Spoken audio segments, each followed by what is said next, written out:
Bonjour, j'espère que tu vas bien. Alors, aujourd'hui, je te retrouve dans un décor un petit peu différent pour te parler des yamas et des nyamas. Alors, c'est quoi les yamas et les nyamas? Déjà, ça se mange pas. Je te le dis tout de suite, même si ça ressemble un petit peu à de la nourriture japonaise, je te promets que ça ne se mange pas. En fait, les yamas et les nyamas, ce sont des préceptes de vie, des conseils que les yogis essayent d'appliquer dans leur vie quotidienne. Si tu me vois partir regarder par là de temps en temps, c'est parce que Jaya est sur la terrasse et que je la surveille. Euh, Ça fait partie, donc les yamas et les niyamas, ça fait partie des 8 membres du yoga. Alors, les 8 membres du yoga, eh bien, ce sont les yamas et les niyamas, comme je te le disais. C'est aussi les asanas, donc les postures. C'est aussi le pranayama, donc la respiration. Le pratyahara. Alors, le pratyahara, c'est ce qu'on pourrait traduire par le retrait des sens. Le retrait des sens, c'est-à-dire quand on a les yeux fermés, qu'on a les oreilles fermées, qu'on ne parle pas et donc on est dans un état proche, en tout cas, de celui de la méditation, qui est le suivant, dhyana. Puis il y a aussi, non, c'est dharana le suivant. J'ai mon petit copion parce que les noms en sanskrit ne sont pas toujours évidents à retenir et même si je suis quand même assez à l'aise avec le sanskrit, voilà, dharana, dhyana, il y a un moment où faut pas se tromper, tu vois, je viens de le faire d'ailleurs. Donc dharana, ça veut dire porter son attention sur quelque chose. Et donc c'est exactement l'étape avant d'arriver à dhyana, la méditation. Donc tu vois qu'il y a une logique, hein. Pranayama, asana, pratyahara, ne me trompe pas, j'ai mon petit copion, hein. Asana, pranayama, pratyahara, dhyana, dharana, dhyana et samadhi.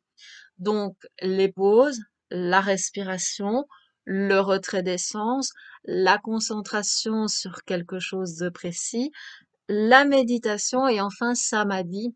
Samadhi, c'est l'état de complétude, c'est la perfection, c'est vraiment l'extase totale, encore une fois, au sens mystique de la chose. Mais samadhi, c'est un état de perfection totale. Et donc, on a dans les 8 membres du yoga, qui sont donc des conseils pour essayer d'avoir une vie meilleure, une vie plus heureuse, plus équilibrée, on a donc les yamas et les niyamas. Et là, encore une fois, eh bien, je vais prendre mon petit copion. Donc, les yamas, ce sont les choses qu'on doit faire, en tout cas qu'on recommande de faire envers les autres. Donc, c'est notre comportement à nous vis-à-vis des personnes qui nous entourent, de la nature, des animaux, etc. Et le premier de ces yamas, c'est ahimsa. Ahimsa est assez connu parce que c'était celui que le Mahatma Gandhi appliquait principalement puisqu'il était connu pour la non-violence. Et quand on parle de non-violence, ce n'est pas uniquement de la violence physique en tant que telle, c'est aussi la non-violence verbale, la non-violence envers les personnes, les animaux, la nature. Donc c'est quand même un concept qui est très large et que j'aurais plutôt envie de traduire par le respect de la personne, de l'être vivant, quel qu'il soit, de manière générale. Et Ahimsa, c'est un des préceptes sur lesquels s'appuie le yoga pour recommander le végétarisme, puisque quand on tue un animal pour le manger parce qu'on n'a pas d'autre choix, c'est une chose, mais tuer un animal pour pour le manger quand on a d'autres alternatives, c'est contraire à Ahimsa. C'est une des raisons donc pour lesquelles beaucoup de yogis ne mangent pas ou peu de viande. Euh, Après, encore une fois, même en Ayurveda, où on te dit souvent que selon ton type ayurvédique, c'est souvent déconseillé de manger de la viande.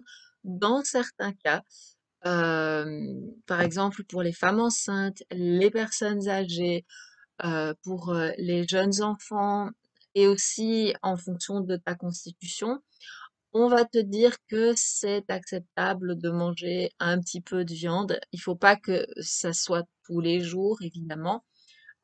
Mais voilà, on dit par exemple que pour les personnes âgées, c'est acceptable de manger de la viande une fois ou deux par semaine pour avoir un petit peu plus de force, un petit peu plus d'énergie, pour les globules rouges. Voilà, pour les femmes enceintes, apparemment, c'est recommandé aussi. Après, euh, même en Ayurveda, on ne t'oblige à rien. On te dit simplement, voilà un petit peu ce qu'on pense qui serait mieux pour toi. Maintenant, libre à toi de l'accepter, puisque en yoga, même s'il y a des préceptes, euh, le premier précepte, c'est de se respecter soi. Et donc, si toi, ça te met dans un état de stress ou de malaise, de vraiment un malaise profond ou en contradiction totale avec toi-même de respecter l'un de ces préceptes, il faut pas le faire parce qu'alors ça n'a pas de sens. Tu fais quelque chose qui est contraire à toi, contraire à tes convictions et c'est tout le contraire de Ahimsa puisque là c'est à toi que tu fais de la violence et comme tu le sais, si tu suis un petit peu mes cours, on prône d'abord le respect du corps, le respect de soi, et comme le yoga est une discipline qui est censée apporter du bien-être, si ça te crée du mal-être, ça n'a absolument aucun sens. On est bien d'accord. Mais voilà, Ahimsa, c'est aussi respecter la nature, c'est respecter les autres. Voilà, moi j'aurais plutôt tendance à parler de respect au sens large parce que quand on parle de non-violence, on pense souvent à la violence physique en oubliant que la violence, elle peut prendre beaucoup de formes et que, par exemple, avoir des images de guerre qui tournent en boucle à la télé, c'est de la violence. C'est pas de la violence physique en tant que telle pour les personnes qui regardent, mais c'est de la violence morale. Quand on te parle de mort tous les jours, c'est de la violence morale. Il y a beaucoup de types de violence et souvent les gens ne se rendent pas compte à quel point la société dans laquelle on vit est violente euh, et à quel point on a besoin de rééquilibrer un petit peu tout ça. Mais c'est de la violence qui n'est pas forcément toujours montrée ouvertement. C'est de la violence de second degré. C'est pour ça qu'on ne perçoit pas toujours le sens réel d'Ahimsa, parce que quand on pense à la violence, comme je finissais de le dire, on pense à des coups, voilà. Et effectivement, ça comprend ça aussi, mais ce n'est pas que ça. Donc j'espère que déjà ce premier précepte, ce premier conseil de vie est un petit peu plus clair, parce que celui-là, il est vraiment extrêmement important s'il y en a juste un que tu devais garder de tous les préceptes yama et niyama, ça serait peut-être ahimsa, en tout cas à mon sens. Maintenant, voilà, peut-être qu'il y en a un autre qui va te parler et, euh, et donc évidemment, bah, c'est celui-là qu'il faut que tu gardes, on est bien d'accord. Donc, on a aussi Satya. Alors Satya, c'est le fait de toujours dire la vérité. Maintenant, dire la vérité, c'est bien, Mais si en disant la vérité à quelqu'un, tu le blesses, tu ne respectes pas Ahimsa. Donc encore une fois, on est dans la nuance. Pourquoi? Parce que si c'est une vérité qui va aider la personne à évoluer, c'est intéressant de l'exprimer. Maintenant, si c'est une vérité qui sous-tend une violence gratuite, voilà, c'est peut-être pas très utile de le dire. Euh, Dire à quelqu'un t'es moche ou je sais pas, ta tenue ça ne te va pas du tout. Voilà, il y a une manière soit de dire les choses en essayant de faire prendre conscience à la personne que peut-être euh, son comportement ou voilà, quelque chose qu'elle fait n'est peut-être pas ce qu'il y a de mieux, mais encore une fois, voilà, porter un jugement sur, par exemple, le physique de quelqu'un, même si la personne est grosse et que c'est vrai de dire, je prends cet exemple parce que c'est le premier qui me vient à l'esprit, parce que voilà, il y a rien à faire, ça reste quand même quelque chose qui est, ou quelqu'un qui est très maigre. Bien sûr, quelqu'un peut être très maigre, mais c'est pas pour ça qu'il faut lui dire. La personne sait comment elle est. Et ça va pas changer grand-chose de lui dire la plupart du temps. Au contraire, ça risque de la mettre mal à l'aise, de la mettre dans une position difficile, parce que on vit dans une société qui est quand même beaucoup basée sur l'image, et que si on ne correspond pas à l'image que la société voudrait qu'on ait, voilà. J'ai pas besoin d'en dire plus. Je pense que tu as assez bien compris où je voulais en venir. Donc, dire la vérité, c'est bien, mais il faut savoir quand dire la vérité. Maintenant, si c'est vraiment quelque chose qui, toi, te touche particulièrement, quelque chose que tu ressens vraiment le besoin de dire parce que dans ton fort intérieur, tu es persuadé que le fait de dire la vérité à quelqu'un, ça va l'aider. Pose-toi quand même la question de savoir si c'est toi que ça va aider ou si c'est elle. Parce que, par exemple, voilà un autre cas, euh, tu as vu que le mari de ta meilleure amie était avec une femme et tu avais l'impression qu'il était très proche de cette femme.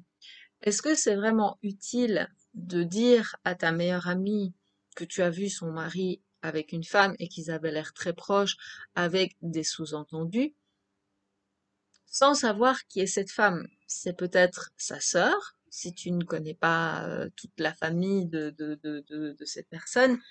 Euh, Peut-être que ce monsieur est simplement en train, voilà, de parler à une sœur, à une cousine.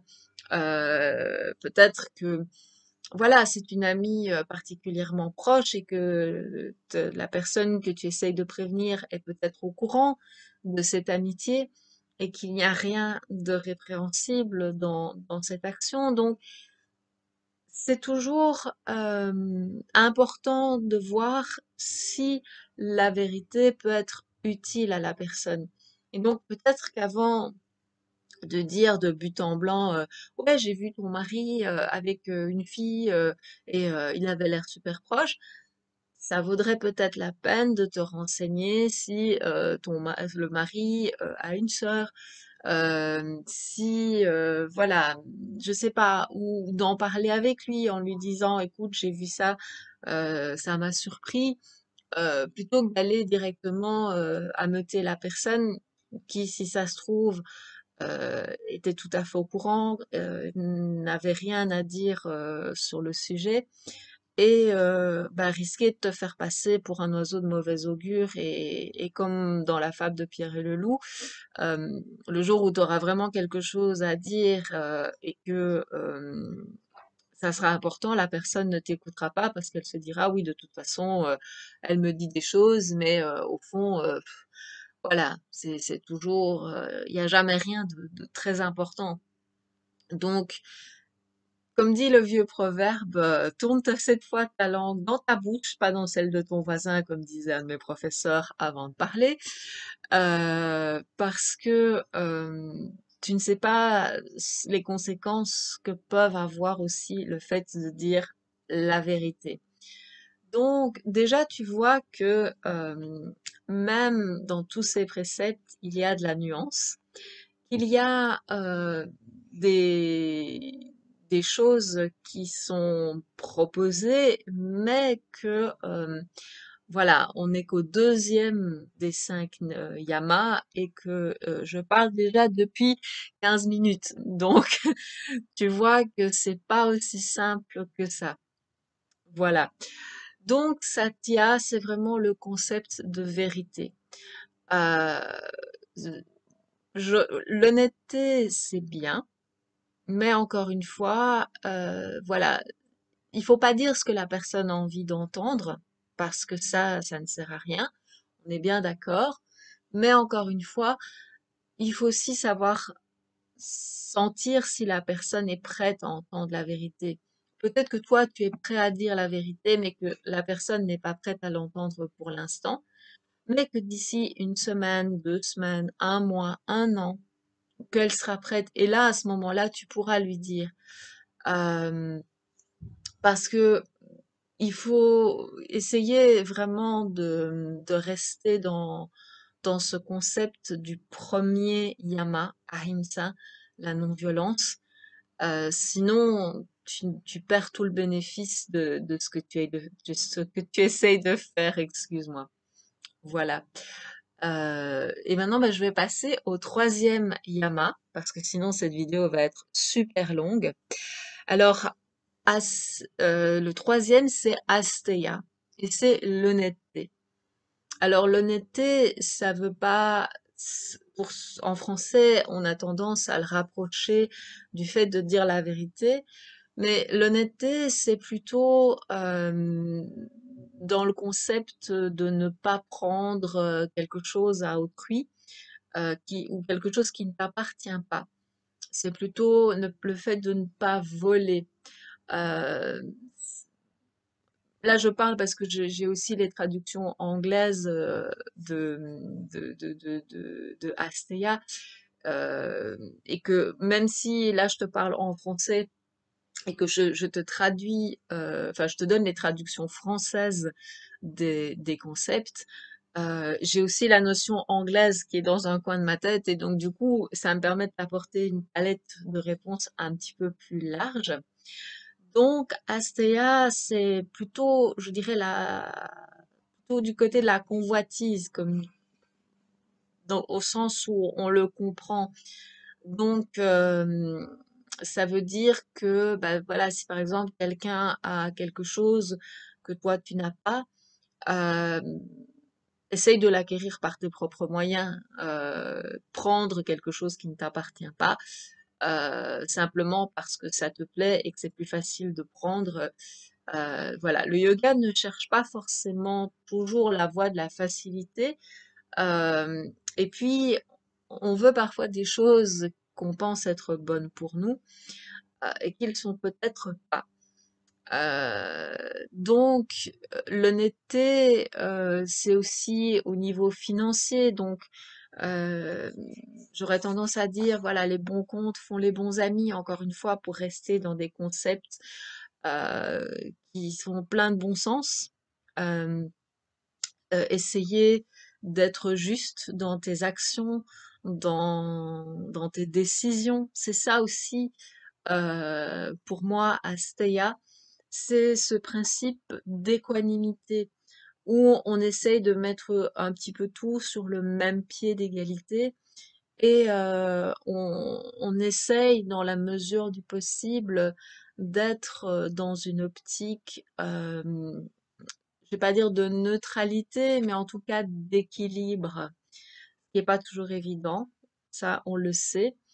Mais vraiment être juste, être un petit peu comme la balance de la justice, ne pas pencher trop d'un côté ou de l'autre, voilà, c'est un petit peu plus difficile à appréhender parce que c'est très proche de Satya et que donc forcément les deux dans notre langue française ont tendance un peu à se rejoindre et à se confondre alors que ce sont vraiment des notions différentes en sanskrit et en anglais. On n'a pas tout à fait la même approche de ces deux concepts. Donc il y en a un qui est plus dire la vérité dans le sens, euh, voilà, être franc et être honnête. Et l'autre, c'est une honnêteté qui est plus côté enfin, même pas vraiment matérielle, mais une honnêteté intellectuelle, une honnêteté financière. Euh, oui, voilà. Je pense que c'est peut-être le meilleur moyen d'expliquer ce concept d'honnêteté, c'est de le rattacher à des adjectifs: honnêteté financière, honnêteté intellectuelle, honnêteté euh, aussi même vis-à-vis des personnes que tu aimes, mais dans le sens plutôt j'essaye de rester juste, j'essaye de rester au milieu. Voilà. C'est un petit peu plus compliqué à appréhender, mais déjà, voilà, ça t'éclaire un petit peu et puis rien ne t'empêche de faire tes propres recherches. Ça, c'est ma compréhension de ce précepte à ce jour. Et bah, elle va certainement encore évoluer au fil du temps puisque plus on avance soi-même dans notre pratique de tous ces préceptes, plus on peut mieux les appréhender. Et à ce stade, moi, c'est comme ça que je conçois les choses. Euh, donc voilà, fais tes recherches de ton côté et vois aussi un petit peu ce qui te semble correct. Alors, le précepte suivant, c'est Brahmarya. Brahmarya, c'est d'abord le contrôle des sens, mais c'est aussi le contrôle de soi, euh, tant au niveau interne, je vais dire être maître un petit peu de soi, mais aussi de tout ce qui est d'ordre plus, comment dire les choses pour pas pour que ça passe sur YouTube parce que c'est ça le problème en fait. Tout ce qui est d'ordre plus personnel, je dirais même intime. C'est réprimer ses pulsions aussi. Brahmarya, c'est vraiment un contrôle. C'est être maître de soi, maître de son corps, maître de ses émotions, maître de ses pulsions. Euh, c'est aussi savoir quand donner, quand ne pas donner. Euh, il y a vraiment une notion de maîtrise de soi à tous les niveaux en fait. Je crois que je peux pas être plus claire que cela. Euh, Pourquoi? Parce que euh, déjà imposer ses émotions aux autres, c'est pas toujours souhaitable, surtout quand ces émotions sont de la colère, de la tristesse.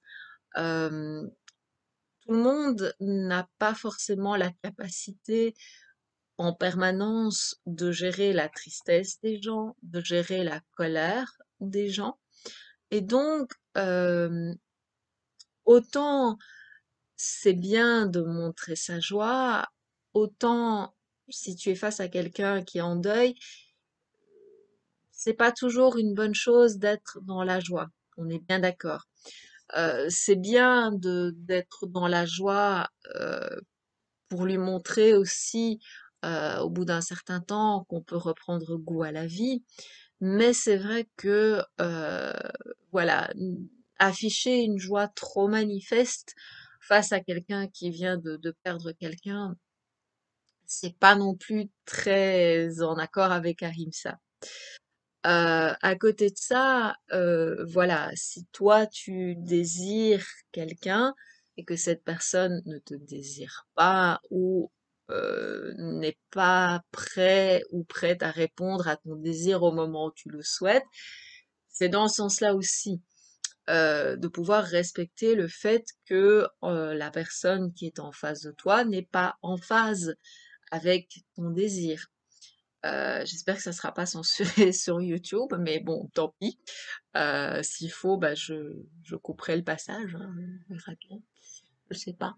Parce que je sais qu'il y a des choses qu'on ne peut pas dire sur YouTube. Attention, on sait jamais. Mais voilà, sur cette petite pointe d'humour, on est vraiment dans une maîtrise de soi. Si en tant que thérapeute, on a une capacité d'accueil des émotions, par exemple la tristesse ou la colère, c'est pas le cas de tout le monde parce que la tristesse et la colère, la dépression, ce sont des énergies qui sont très très basses. Et donc, si en tant que thérapeute, on peut accueillir ça sans pour autant baisser son niveau énergétique et se mettre au niveau de la personne. Parce que si moi je suis dans la joie, j'essaie de... Voilà. Si moi je suis dans la joie et que la personne est dans la dépression, si moi je me mets au niveau de la personne pour pouvoir l'accompagner, je baisse mon taux énergétique. Et je suis obligée de baisser un peu mon taux énergétique pour pouvoir être plus proche de la personne qui est là, pour elle, l'aider à remonter. Parce que si moi je suis ici, la personne qui est là, elle ne peut pas revenir au même niveau que moi en quelques instants, c'est pas possible. Mais donc, quelque part, si toi tu es complètement déprimé et que tu appelles quelqu'un et que tu déverses toute ta déprime sur cette personne, qui est peut-être, je veux dire, ici, et toi tu es là, eh bien, cette personne va automatiquement et tu risques même de l'amener plus bas que toi, parce que tu vas un petit peu la plomber quelque part. Si tu es dans la colère est aussi une émotion qui est extrêmement contagieuse. Voilà, j'ai pas d'autre mot qui me vient à l'esprit pour l'instant. Tu risques aussi de faire perdre son calme à la personne qui est en face de toi. Et donc, en ce sens-là, voilà, tu ne respectes pas non plus la personne qui est en face de toi. Évidemment, ça ne veut pas dire que tu dois toujours retenir toutes tes émotions. Simplement, euh, si tu peux, si tu vois que la personne en face de toi n'est peut-être pas, ou l'environnement dans lequel tu es n'est peut-être pas approprié pour laisser ton émotion s'exprimer, peut-être qu'il vaut mieux attendre d'être seul pour exprimer cette colère, cette tristesse, simplement par respect vis-à-vis des autres. Si tu es dans un environnement où tu sens que tu peux exprimer tes émotions, voilà, c'est complètement différent. Donc, comme tu vois, on avance dans tous les préceptes et malgré tout, même si les préceptes sont là, rien n'est vraiment figé. Pourquoi? Parce que tout revient toujours à Ahimsa. Et si tu respectes un précepte mais que tu violes tous les autres, peut-être qu'il valait mieux juste ne pas en respecter un, parce que c'est peut-être moins grave de ne pas en respecter un, mais de respecter les quatre autres. Je sais pas.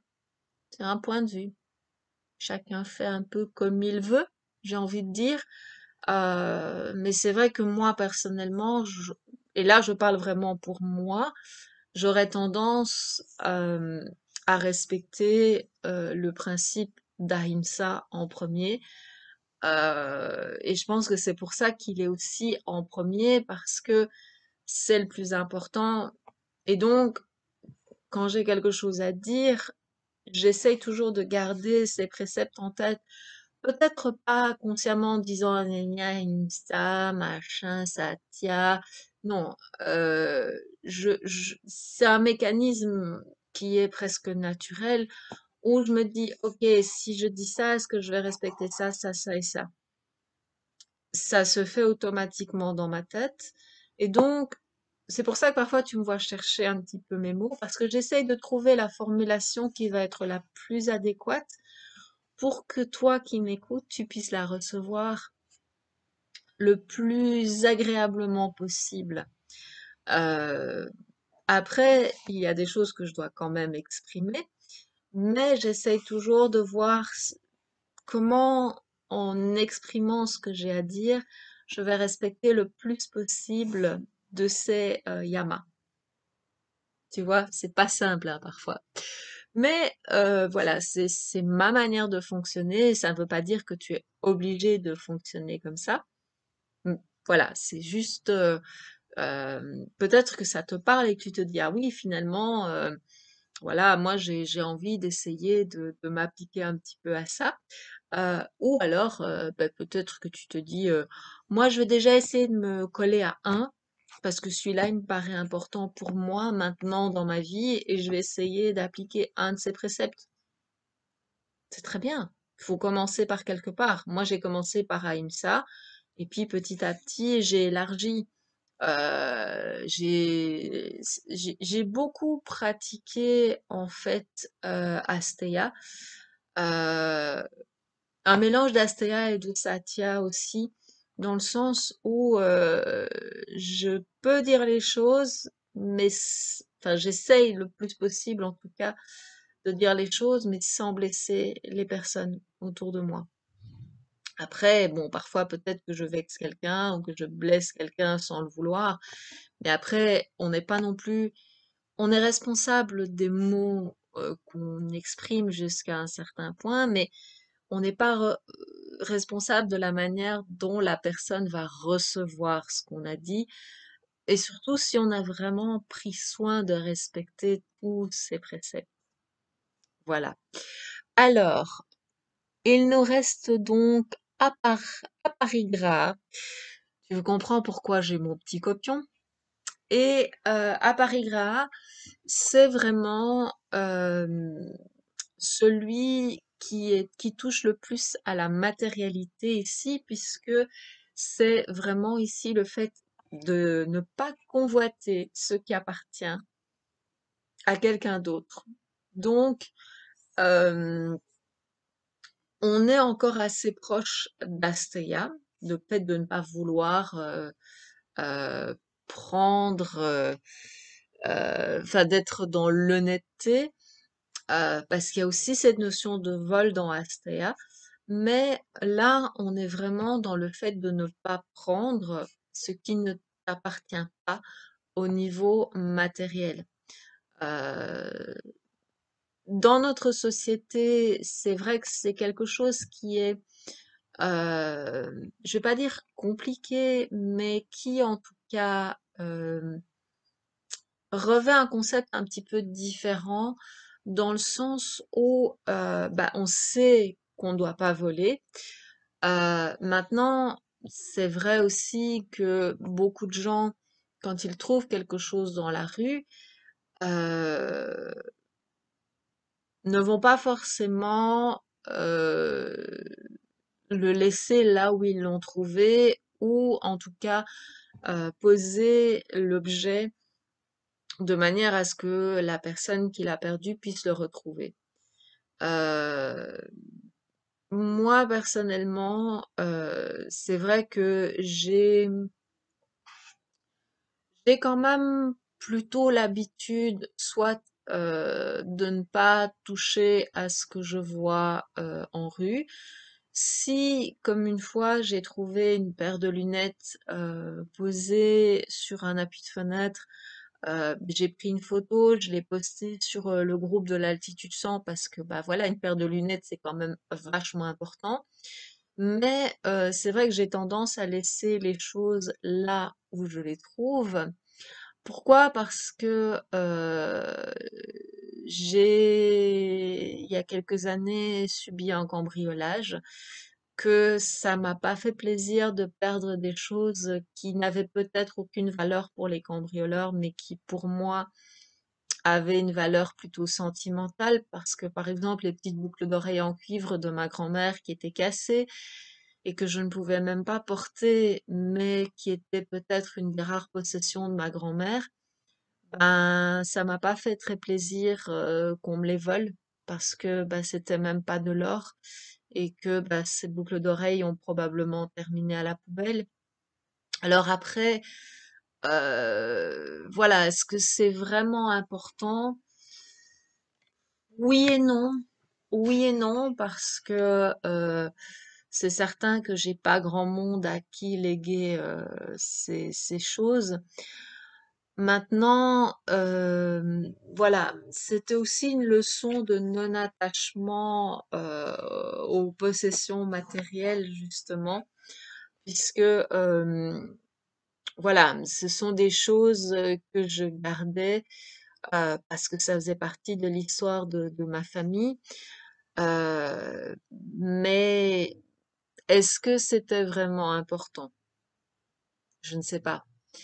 Maintenant, il est vrai aussi qu'il y a une pratique qui est de plus en plus répandue ici à Bruxelles, c'est que les gens posent devant chez eux, que ce soit sur un appui de fenêtre ou devant leur maison ou leur immeuble, des choses qui sont encore en bon état, qui ne leur servent plus et qui en font cadeau à une personne qui peut en avoir besoin parce que parfois on n'a pas forcément toujours le temps de chercher quelqu'un qui serait prêt à racheter l'objet, etc. Ou voilà, on n'est pas forcément toujours disponible pour accueillir quelqu'un qui voudrait récupérer cet objet. Et c'est vrai que, voilà, moi je fais ça régulièrement, je pose régulièrement des choses devant mon immeuble et bah voilà, que qui en a besoin se serve. Et puis, du coup, forcément, c'est vrai que quand je vois des choses à donner, de temps en temps, je regarde et je considère que c'est un échange puisque moi-même je donne beaucoup de choses. Euh, voilà. Après,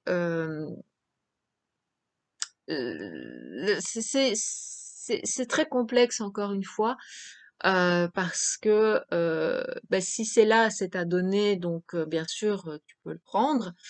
Maintenant, voilà, je pense que quand tu prends quelque chose, même si c'est gratuit, même si on te le donne, si tu veux vraiment respecter à Paris Gras, c'est très difficile à prononcer, hein, ce truc, mine de rien. C'est aussi toi de faire la même chose, c'est-à-dire de donner, parce que même si c'est quelque chose dont on ne voulait plus, moi, dans ma conception, il faut pouvoir rendre aussi. Si tu reçois, tu dois donner. C'est un échange, même si c'est pas à la même personne, c'est pas grave. C'est un échange d'énergie. Et au final, voilà, ça finit toujours par revenir à la bonne personne. Donc, mais ça, encore une fois, c'est plus ma conception des choses pour un précepte qui finalement est vraiment celui de ne pas vouloir posséder des choses qui appartiennent à autrui et de ne pas trop s'accrocher non plus de manière générale aux possessions matérielles euh, parce que finalement, voilà, on peut le comprendre dans les deux sens. On peut le comprendre dans le sens de ne pas vouloir s'approprier le bien d'autrui, mais c'est aussi le fait de ne pas, comme je l'avais évoqué tout à l'heure très brièvement avec cette histoire de cambriolage, de ne pas être excessivement attaché à ses possessions matérielles, puisque le jour où on quittera le corps physique dans lequel on est actuellement,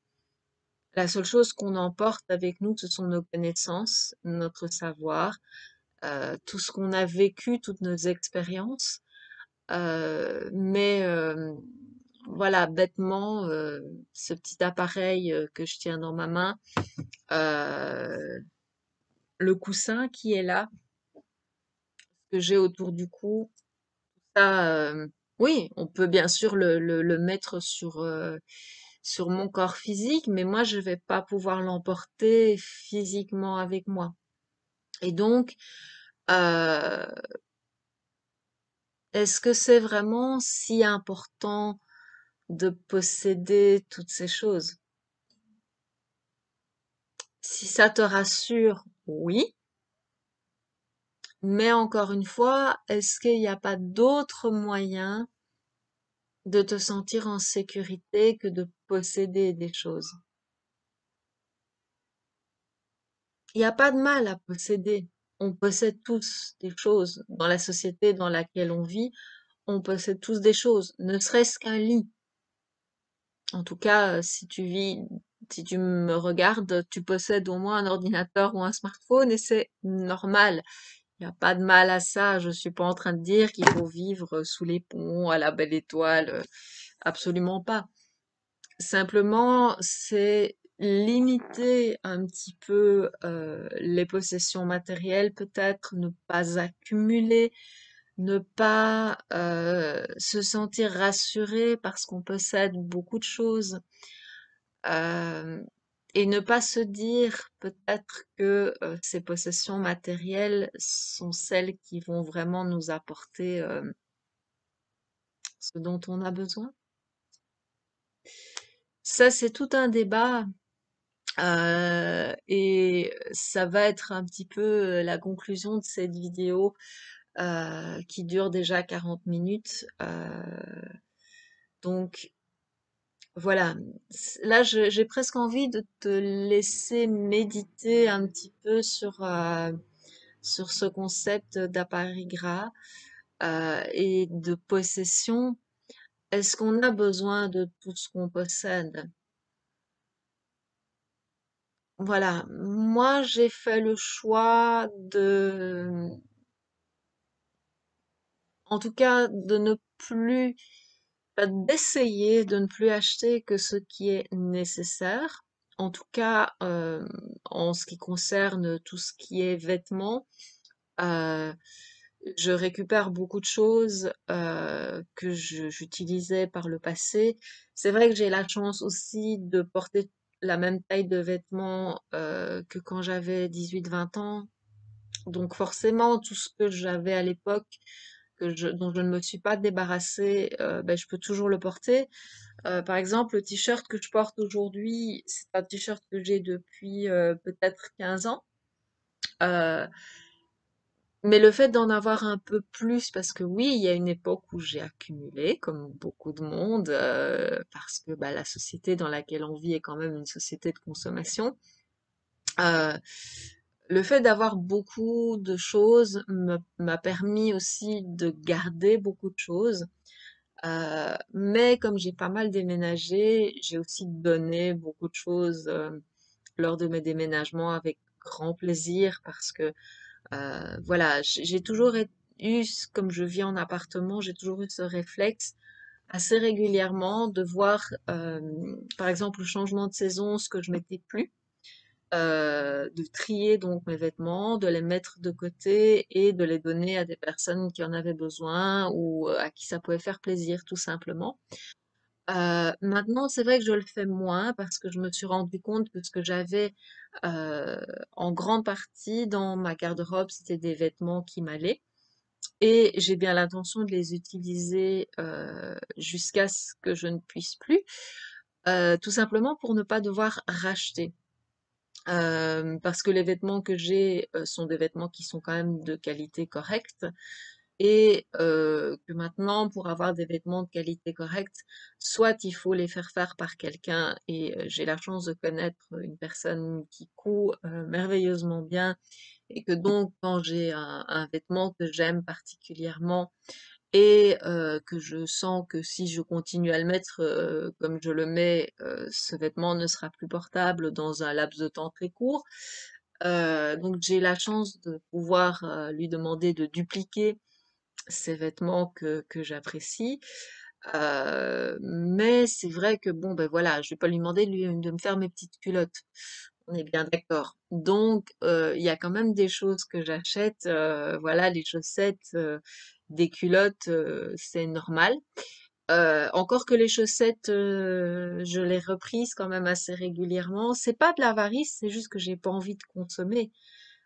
S'il y a un trou dans une chaussette et que je peux le réparer, c'est pas le temps pour le temps que ça me prend de réparer un trou dans une chaussette. Bon, quand il y a 4 trous, au bout d'un moment, oui, bon, je jette. Quand je vois que c'est tout le talon qui est fichu et que je pourrais pas le ravoir, je jette aussi. On est bien d'accord. Mais c'est vrai que j'ai perdu ce réflexe d'acheter pour dire d'acheter. Heu, j'ai eu une période où, quelque chose était taché, sauf si c'était vraiment quelque chose que j'appréciais énormément, je jetais et je rachetais. C'était, voilà, une consommation qui était, assez importante et oui, j'admets que c'était pas, le plus écologique, le plus éthique, mais maintenant, depuis quelques années, c'est un peu comme ça que je fonctionne. Je ne suis pas dans le minimalisme, au sens où on l'entend de nos jours, parce qu'on pourrait partir aussi sur, le minimalisme, avec Appareil Gras. Moi personnellement, je pars du principe que je vais utiliser ce que j'ai. Si c'est des vêtements qui ne me parlent pas forcément ou que j'ai pas besoin, voilà, quand ils sont fichus, bah, ils sont fichus, pas grave, voilà. Et si c'est des choses qu'on remplace régulièrement, comme, tout ce qui est sous-vêtements, chaussettes, voilà.